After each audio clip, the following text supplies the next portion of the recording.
مرتضى منصور جاي يضحك على الزملكاوية، وجاي يضحك على الناس كلها، وجاي يضحك على الشعب كله. الصحفيين انهالت عليه بعد قرار منعه، وبعد التحقيق مع قناة الزمالك انهالوا عليه وبيسألوه طبعا ايه موقفك من اللي بيحصل.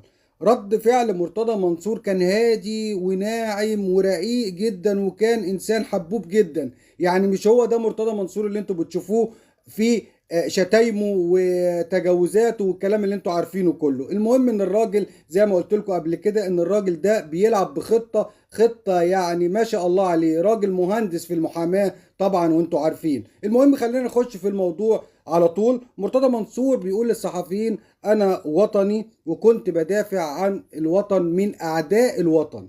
كان بيدافع عن الوطن من اعداء الوطن. خلينا نقول اللي قاله كله بعد كده نرد عليه. تمام. وقال ان هو كمان هو اللي منع الثوره